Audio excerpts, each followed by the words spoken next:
भावांजली पितृदिनाच्या निमित्ताने देखणे ते जीवन. लेखन व वाचन वृंदा कुलकर्णी. हो, मला माहीत आहे तुमच्याविषयी 4 शब्द बोललेले लिहिलेले तुम्हाला आवडणार नाहीत, पण तुम्हीच आमच्यापुढे सतत समाजातील आदर्श ठेवत आलात ना. समाजाला अशा व्यक्ती समजल्या पाहिजेत म्हणून तुम्हीच वारंवार म्हणत आलात ना. नाही, मग मी नक्कीच चुकत नाही आहे. रोज माझ्या अवतीभोवती जगणारा निष्काम कर्मयोगी, सरळ मार्गी, अजातशत्रू देव माणसाचा आदर्श आज मी तरुणांसमोर, एकाकी जीवन जगणाऱ्यांसमोर उभा करीत आहे. दुःख उधळ आयाला आसवांना वेळ नाही असं म्हणत पुढे जात राहा असे नकळतपणे सांगणाऱ्या एका सामान्यातील असामान्य पित्याचा जीवनालेख उत्कटपणे मांडावासा वाटत आहे. माझी ही भूमिका समजल्यावर थोड्या अनिच्छेने म्हणाल, काय करायचे ते कर तू. पण मातृऋण, पितृऋण आणि समाजऋण मानण्याचा समृद्ध वारसा घेऊन तुम्ही जीवनाचा प्रवास अखेरच्या श्वासापर्यंत केलात.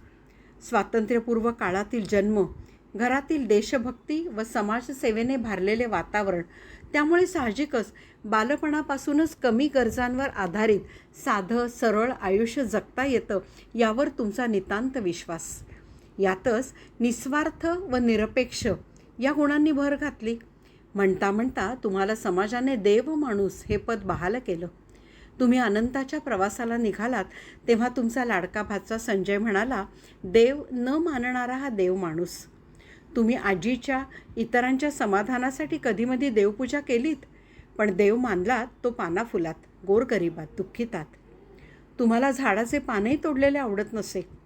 पावसाळ्यापूर्वी झाडांच्या फांद्या कापल्यावर घरची कोणी व्यक्ती निवर्तली आहे की काय असे भाव चेहऱ्यावर असायचे. विसळलेल्या एका कपाचे पाणीही झाडांना दिल्याशिवाय राहिला नाहीत. तुमची देवाविषयी संकल्पनाच वेगळी होती. कर्मकांडावर विश्वास न ठेवणारी वृत्ती होती. स्वातंत्र्यवीर सावरकरांचा विज्ञाननिष्ठ दृष्टिकोन तुमच्यापाशी होता. आपल्या रामनिकेतच्या वास्तूत सफाई कामगारांचं सामान ठेवण्याच्या निमित्ताने नियमित येणं जाणं. ते परवा सांगत होते, काम करून आल्यावर दादा म्हणायचे, आमच्याप्रमाणे ते देखील तुम्हाला दादा म्हणून संबोधायचे. काम करून थकलात ना, तुमच्यामुळे रस्ते किती स्वच्छ आहेत बघा. थांबा, थोडं लिंबू सरबत घ्या असं म्हणून स्वतः लिंबू सरबत करून द्यायचे. आम्हाला इतकं कोणी मानाने वागवत नाही हो. त्यांचं बोलणं मी फक्त निश्शब्दपणे ऐकत होते. मनाला जाणवत होतं ते केवळ आणि केवळ तुमचे निरहंकारी व्यक्तिमत्व. आचार्य विनोबा भावे यांनी मानवता धर्माचं ब्रीद सांगताना म्हटलंय, माणसाने माणसाशी माणसाप्रमाणे वागणं म्हणजे मानवता. त्यात सदाचार धर्म म्हणजे मानवधर्म. या मानवधर्माविषयी बोलणं तसं सोपं आहे, पण आचरण कठीण. तुम्ही ते अगदी साधे सोपेपणाने करून दाखवलं. भंगार गोळा करणाऱ्या व्यक्तींनाही सन्मानाने वागवलं. मला माहीत आहे, आजीनेही वास्तुशांतीच्या निमित्ताने पहिलं जेवण पाट रांगोळ्या करून घर बांधणाऱ्या घर कामगारांना दिले होते. तोच वारसा तुम्ही चालवलात. समाजाशी नातं जोडताना कधी शब्द कुरवाळले नाहीत का कधी खाजगी व्यथा गोंजारल्या नाहीत. पत्नी वियोग, एकाकी जीवन, निवृत्ती अलगदपणे बाजूला सारून वाचन, वनवासी कल्याण आश्रम, जनकल्याण समितीसाठी निधी संकलन करण्याच्या कामात झोकून दिलं. संघाचे कार्य हा तर तुमचा श्वास होता. वयाच्या 85व्या वर्षापर्यंत 3 ग्रंथालयातून पुस्तके आणून वाचत होतात. हे वाचनही विविध क्षेत्रांशी निगडीत आणि दर्जेदार. घरात कोणी साहित्याचे, तर कोणी कलेचे, तर कोणी विज्ञानाचे अभ्यासक.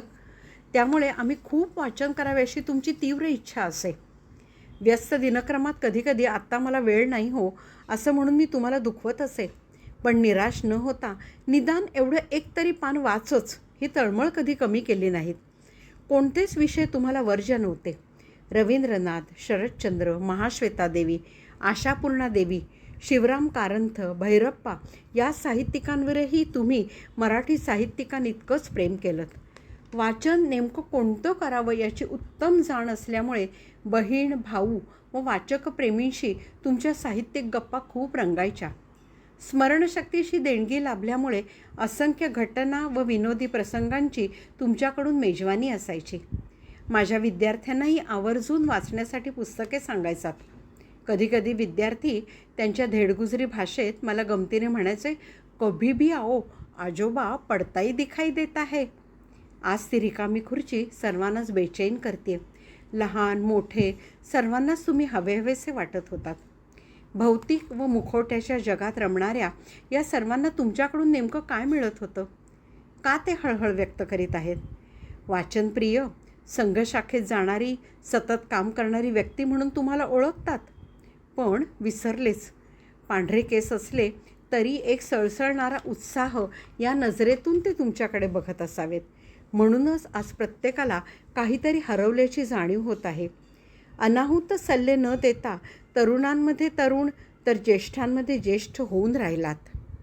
वानप्रस्थाचा खरा अर्थ तुम्हाला कळला होता. हे सर्व करताना मी ज्येष्ठ म्हणून वावरलाही नाहीत. बोरकरांनी म्हटल्याप्रमाणे, मी पण ज्यांचे पक्वफळापरी सहजपणाने गळले हो. मी पण ज्यांचे पक्वफळापरी सहजपणाने गळले हो, जीवन त्यांना कळले हो. जीवनाचा हा अर्थ तुम्हाला केव्हाच कळला होता. वृद्धत्व हा शाप न ठरू देता प्रत्येक दिवस वरदान समजून आयुष्याला आकार दिलात. नियमित योगासने, मिताहार, निद्रा यात अवेळीपण नाही.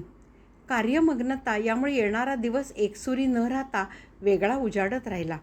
एक परफेक्शनिस्ट एक्सरे तज्ज्ञ म्हणून टाटा कॅन्सर रुग्णालयात ख्याती मिळवलीत. 30 डोंबिवलीतीलही रुग्णालयात ख्याती मिळवलीत. जात्यस्यहि ध्रुवो मृत्युः हे कटू सत्य आहे. मग घाबरायचं कशासाठी? मृत्यूवर मात करून कीर्तिरूपाने या जगात जिवंत राहण्यासाठी माणसाने आपल्या आयुष्याची आखणी केली पाहिजे हे ओळखून जे जीवन जगतात ते खरे लोकोत्तर पुरुष. ती आखणी करण्यात तुम्ही सफल झालात. मला वाटतं परमपूज्य गोळवलकर गुरुजींच्या विचारांचा तुमच्यावर ठसा होता, तसाच महर्षी कर्वे यांचाही. आपल्या घरी 2च दिवस महर्षी कर्वे यांचं वास्तव्य होतं. पण त्या तरुण वयात त्यांचा जो अल्प सहवास लाभला, त्या सहवासामध्येही त्यांच्या विचारांची एक फार मोठी शिदोरी तुम्हाला लाभली. टाटा रुग्णालयात गोळवलकर गुरुजींच्या सेवेची संधी तुम्हाला मिळाली. एकदा गुरुजींनी डॉक्टरांना स्पष्टपणे उर्वरित आयुष्याबद्दल अवधी विचारल्यावर डॉक्टर म्हणाले, 6 महिने तरी आहेत. असे उत्तर मिळाल्यावर गुरुजींनी प्रतिक्रिया दिली, अरे वा, माझ्याकडे संघाचं काम करण्यासाठी भरपूर कालावधी आहे. तर गुरुजींची ही प्रतिक्रिया ऐकणारे त्याचे साक्षीदार दादा तुम्ही होतात. तुम्हीही मिळालेला प्रत्येक क्षण सत्कारणी लावलात. नेहमी म्हणायचात, चालता बोलता संघाचं काम करताना मृत्यू येऊ दे. असा चालता बोलता मृत्यू सर्वांनाच हवा असतो हो, पण नियतीच्या मनातले कोण ओळखणार? तुम्ही मात्र कर्माशी एकनिष्ठ राहिलात. म्हणूनच की काय, संघशाखेत जाता जाता मृत्यू सकाळी अगदी सहज भेटायला आल्यासारखा आला व तुमच्या कर्मनिष्ठेने भारावून तुम्हाला बरोबर घेऊनच गेला. एका बोधकथेत माणूस विधात्याला म्हणतो, देवा, मरणाबरोबर मी संपून जाईन, मी मरणार नाही असं कर न. विधाता म्हणाला, कल्पनेत तर मी बदल करणार नाही, पण तुझी इच्छा असेल तर मरूनही तू जगशील असा कीर्तीचा अमरपट्टा मी तुला देतो. मात्र किती काळ त्या आधारे तू जगशील हे तू केलेल्या कर्मावर अवलंबून राहील. काही असामान्य व्यक्ती मृत्यूवर मात करतात ती या आधारावर. बाबा बोरकर जे म्हणतात ना, देखणी ती जीवने जी तृप्तीची तीर्थोदके, चांदणे ज्यातून वाहे शुभ्र पाऱ्यासारखे. असे समाधानाचे, कृतार्थतेचे, अंतर्बाह्य निष्कलंक असं पवित्र जीवन जगणाऱ्या देवतुल्य पित्याला माझी ही विनम्र भावांजली.